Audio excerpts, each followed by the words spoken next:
Olá, boa noite, seja bem-vindo a um novo canal e seja bem-vindo a mais um programa Tempo de Saúde, aqui nesta sexta-feira, 2 de abril. Na minha companhia já tenho, e como habitual, Dr. Dinis Carmo. Boa noite, doutor. Olá, Fátima, boa noite também aos telespectadores. De todos os programas que já fizemos aqui do Tempo de Saúde, já falámos de diversos temas ligados à saúde, mas nunca de experiências pessoais do Dr. Dinis Carmo. A verdade é que já conta com uma carreira profissional de 44 anos e, portanto, 44 anos é sinónimo de muitas histórias para contar. É, realmente, se há coisa que não me falta são histórias para contar. E eu realmente também tinha pensado hoje de fazermos um programa diferente. E porquê diferente? Porque em vez de falarmos de mais uma verdade indiscutível da medicina, eu gostaria de partilhar consigo e com todos os telespectadores, naturalmente, algumas das minhas experiências profissionais e pessoais relacionadas com os temas que nos vieram ocupar nas últimas semanas. Porque desde logo as duas primeiras têm a ver diretamente com o professor Robert Jackson. Eu já nos programas anteriores expliquei quem era o professor Robert Jackson, foi o principal promotor da artroscopia ou da cirurgia artroscópica, e eu tive a oportunidade de estar com ele em Dallas, que era onde ele trabalhava na altura. Ele era canadiano, mas foi trabalhar para os Estados Unidos, e eu tive a oportunidade de estar com ele cerca de 3 semanas no hospital onde ele trabalhava. E quando eu regressei, houve algumas pessoas, nomeadamente colegas, que me perguntaram como é que eu tinha conseguido ir para lá. Quer dizer, perguntavam, mas você conhecia o homem de algum lado? Como é que conhecia o Jackson? Como é que conseguiu ir para Dallas estar com o Jackson? E eu respondi-lhes, olha, muito simplesmente, telefonei-lhe. Mas telefonou como? Disse, olha, isto foi assim. O Dr. Jackson organizou um congresso que era acerca das várias formas de tratamento da artrose do joelho, que é um tema que me interessa particularmente. De maneira que eu inscrevi-me no congresso, através da inscrição tive os contactos do secretariado e através dos contactos do secretariado consegui entrar em contacto diretamente com o professor Jackson. De maneira que disse-lhe quem era ou que ia, expliquei-lhe que realmente ia frequentar o congresso, qualquer das maneiras que tratava-se de uma viagem muito longa e muito dispendiosa, de maneira que eu gostaria de ter a oportunidade de rentabilizar ao máximo esta minha viagem. Para além de participar no congresso, gostaria também de ter a oportunidade de o ver trabalhar e estar algum tempo com ele no hospital.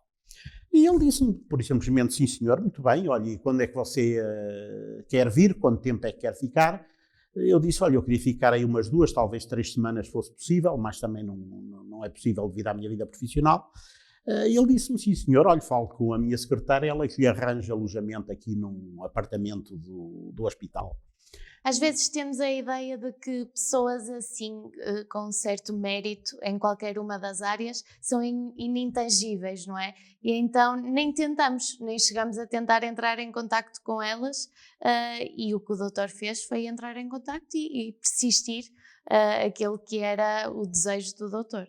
Sim, exatamente, repara, eu aliás foi por isso que eu me lembrei de trazer aqui esta história e de a partilhar com os telespectadores, porque a mensagem que eu queria deixar, sobretudo para os mais novos, é que se tiverem realmente interesse ou vantagens em frequentar um estágio como qualquer sumidade no estrangeiro, seja de que área for, o conselho que eu lhes dou, por simplesmente, é entrar em contacto com a pessoa e telefonem.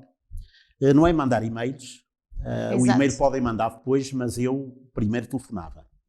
E porquê? Porque, de uma maneira geral, sabe que estas pessoas são pessoas simples, muito descomplexadas, muito para a frente, e, portanto, são pessoas muito acessíveis. De maneira que, como eu digo, o conselho que eu dou às pessoas é, efetivamente, entrar em contacto direto com as pessoas, porque arriscam-se a ter uma agradável surpresa. O não é garantido, portanto, o que vier acima disso Exatamente. é perfeito. Aliás, porque repara, isto nesse aspecto, e diga-se aí a bom da verdade, isto não foi só o Dr. Jackson. Eu, ao longo da minha já muito longa carreira, fiz vários estágios em vários países no estrangeiro, nomeadamente na Inglaterra, na França, na Alemanha, na Itália e em vários estados dos Estados Unidos. E foi sempre assim que eu procedi, e posso lhe dizer que ao longo da minha carreira lembro-me de ter levado 2 negas, uma de um americano e outra de um francês, mas isto é natural, faz parte da vida. De resto, nunca tive problemas absolutamente nenhuns e, de uma maneira geral, posso dizer que andei sempre por onde bem quis. De maneira que essa era a primeira experiência que eu tinha para partilhar contar com os telespectadores. Você sabe que eu gosto de começar sempre pelas boas experiências, a seguir vêm as más. Doutor, antes de vir as más, queria só acrescentar, o doutor, lá está, como acabou de referir, teve a felicidade de privar com alguns nomes relevantes e de mérito na medicina. Em que é que isso lhe acrescentou à sua carreira profissional?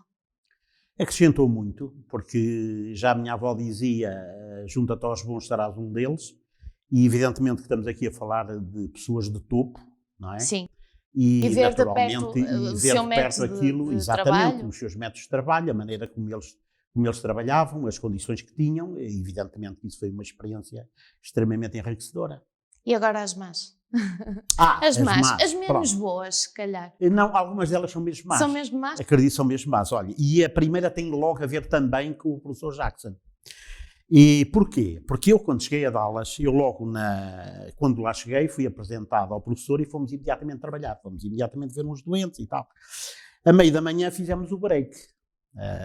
Fomos tomar o chá e tal, de maneira que dirigimos ao refeitório, teriam para lá algumas 20 pessoas. Portanto, uns colaboradores, colegas, secretárias, etc. E o professor Jackson virou-se para mim e diz-me: então você é de Lisboa? E eu disse: não, professor, eu não sou de Lisboa, sou do Porto, que é uma cidade que fica 300 km mais a norte, é a segunda cidade mais importante do país. O professor conhece Portugal, já esteve em Lisboa, no Porto. E diz-me ele: olha, eu só estive uma vez em Lisboa, mas tive uma experiência tão má que nunca mais quis voltar. Eu fui olhar para ele e disse assim: bom, mas uma experiência má, mas porquê? O que é que se passou? Eu disse: olha, o que aconteceu é que eu vinha do Oriente de fazer umas palestras com o Lenny, e quem era o Lenny? O Lenny era nem mais nem menos que o Dr. Lenny Johnson, que é aquele colega que faz o favor de figurar naquela fotografia que aparece portanto, na introdução do tempo de saúde. Pronto. E o Dr. Lenny Johnson, se não foi o pai da artroscopia, foi a mãe. Porque ele tinha qualquer coisa como 50 patentes registradas nos Estados Unidos acerca de instrumentos que ele inventou para serem usados na artroscopia. De maneira que estava a ver, era outro Zé Ninguém. De maneira que, voltando ao relato do professor Jackson, diz ele que eles vinham os dois de um país qualquer e fizeram escala em Lisboa e tinham uma série de horas até apanhar o avião para ir para os Estados Unidos. De maneira que acharam que a melhor maneira que eles tinham de gastar o tempo era ir dar uma volta pela cidade que não conheciam, de maneira que saíram do aeroporto, falaram com o taxista, combinaram com eles dar uma volta pela cidade, e diz ele que o primeiro lugar onde ele os levou, diz que foi um castelo. Olha, aquilo era um castelo que ficava assim, tinha uma vista sobre a cidade. Eu disse-lhe: pois, o castelo de São Jorge, que conheço perfeitamente, já lá tive várias vezes e tal, e o professor não gostou. Não, eu gostei muito, não gostei, foi do que se passou a seguir. Então, mas o que é que se passou a seguir? Olha, quando nós chegámos cá abaixo, o taxista não estava lá.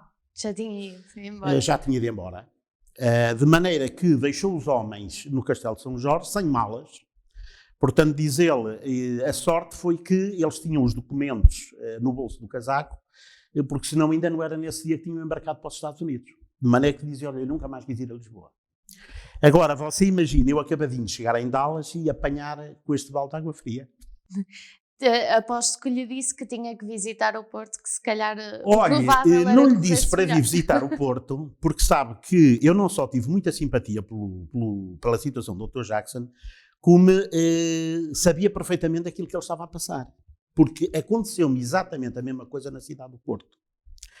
Deu-se o caso, no ano de 1988, estava na África do Sul, e vim a Portugal fazer exame à Ordem dos Médicos para ter o meu título de especialista reconhecido cá. Nesse ano o exame foi no Porto, aliás muito perto de onde eu tenho o consultório, no Largo o exame foi na Ordem dos Médicos no Porto, junto do Largo da Arca d'Água. Pronto. Sim. De maneira que acontece que eu fui criado na cidade do Porto desde a idade dos 4 ou 5 anos, de maneira que fiquei instalado na casa dos padrinhos de casamento da minha mulher. E no dia em que me vinha embora, já tinha feito o exame, naturalmente que levantei-me a uma hora confortável, 9h30, 10 horas da manhã, entretanto o padrinho já tinha saído para o emprego, e o escritório dele, ele dedicava-se à construção civil, ficava no Largo da Paz, fica no centro da cidade, aliás, muito perto do edifício onde eu hoje tenho o consultório, muito perto do início da Avenida da Boa Vista e a 300 km da Rotunda da Boa Vista, portanto um sítio perfeitamente central. Eu na altura tinha arranjado um carrito, era um Fiat 127, parei o carro, fui lá dentro, beijinhos, abraços, felicidades, boa viagem, então quando é que vocês vêm embora para Portugal?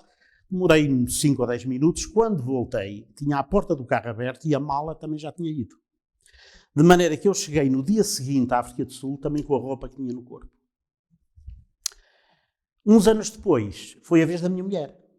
A minha mulher tinha-se inscrito no congresso a minha mulher é anestesista e ela tinha-se inscrito, portanto, no congresso da Sociedade Europeia de Anestesia, que nesse ano era em Paris.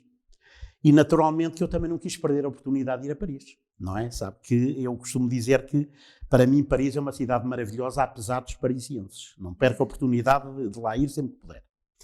De maneira que nós acabámos por ficar num hotel que até ficava a uma distância bastante considerável do sítio do congresso. De metro fazia-se muito bem, era andar sempre em frente. Agora não era propriamente uma distância que fizesse a pé nem pouco mais ou menos. Nós saímos do metro e a minha mulher, com aquele sexto sentido que as senhoras têm em relação às carteiras, ou as carteiras em relação às senhoras, quer dizer, pega na mala, aquilo achou qualquer coisa de esquisito, estava muito leve, não sei o quê, abre a mala, e dessa vez não tinham sido nem as camisas nem as gravatas, foi mesmo, portanto, a carteira com toda a documentação, o dinheiro, os cartões de crédito, etc. É evidente que ela ficou absolutamente transtornada. Felizmente eu estava com ela, porque se não repare bem o que é a situação de uma pessoa assim de repente ver-se no meio de uma grande cidade, sem um documento, sem sequer dinheiro para voltar para o hotel. Escusado será dizer que ela já nesse dia já não foi ao congresso, nunca mais foi ao congresso.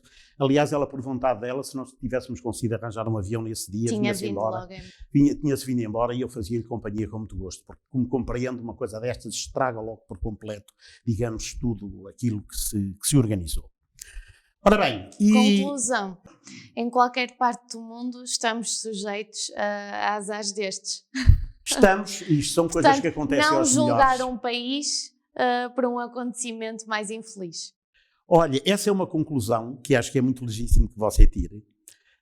Eu pensei que você me ia fazer autoobservação e que era, apesar destas histórias serem muito interessantes, embora pareçam mais o tempo de polícia do que propriamente o tempo de saúde, o que é que isto tem a ver propriamente com a saúde? Mas olha, eu acho que tem, e vou-lhe dizer porquê. Porque a Organização Mundial de Saúde, essa organização que em termos de eficiência apenas pode ser comparada à ONU, define a saúde, e eu vou citar e ler, não apenas como a ausência de doença, mas como uma situação de perfeito bem-estar físico, mental e social. E repare, se efetivamente não houve aqui atentado à parte física, não houve mortes, ninguém ficou ferido, a verdade é que isto do ponto de vista mental e social, isto realmente afeta de uma maneira absolutamente extraordinária as pessoas. E era por isso que eu queria, digamos, deixar esta mensagem aos nossos telespectadores, porque naturalmente nenhum de nós é carteirista, mas também acho que nenhum de nós é santo. Eu, pelo menos, pecador, me confesso, me é culpa. E eu acho que nenhum de nós, se olhar para o passado, será possivelmente capaz de não se recordar de algumas pequenas malandrices, alguns pequenos pecados, às vezes até alguns pequenos atos de omissão, algo que poderíamos ter feito correr melhor se tivéssemos tomado a atitude certa na altura certa, ou dito a palavra certa na altura também certa, e não fizemos, ou seja, em resumo, todos aqueles pequenos atos que nós muitas vezes fazemos impensadamente porque pensamos que não têm grande consequência. E a verdade é que essas consequências podem ir muito para além de tudo aquilo que nós podemos imaginar. Porque estas coisas dependem não é só daquilo que a gente faz, mas é também do outro lado, é do estado de espírito da pessoa que está do lado de lá, é das circunstâncias em que essa pessoa se encontra e, portanto, eu acho que todos nós, isto evidentemente que é uma coisa natural, quer dizer, a vida é mesmo assim, todos nós temos os nossos bons e maus momentos, mas devemos pensar neles porque todas as situações são também suscetíveis de melhoria e eu acho que se nós quisermos ir para o céu, que é para onde a Organização Mundial de Saúde nos está a mandar ir para termos saúde, eu acho que temos de tentar fazer sempre o nosso melhor. O melhor e, acima de tudo, sabermos viver em sociedade. Acho que é isso fundamental, saber respeitar o próximo, o seu espaço e as suas coisas. Acho que sim. acho que é o mais importante e hoje era isto que eu tinha para trazer aos nossos espectadores. Muito bem, doutor. Um programa mais fit, mais leve para esta que é a Páscoa e que é a época, se bem que num ano pandémico, é a época de muitos doces e de excessos. Sim. Portanto, quer deixar aqui conselho para esta Páscoa? O conselho é que cometam os excessos em casa, não é? Muito, e que não saiam de casa. Ou então com máscara, que assim também corta um bocadinho aos excessos. Não é? Doutor, muito obrigada. Desejo-lhe uma Páscoa muito igualmente, feliz. muito obrigado. E com muita saúde. É o que lhe desejo a si também, que está desse lado, sempre a acompanhar este tempo de saúde e um novo canal. Uma feliz Páscoa e uma boa noite.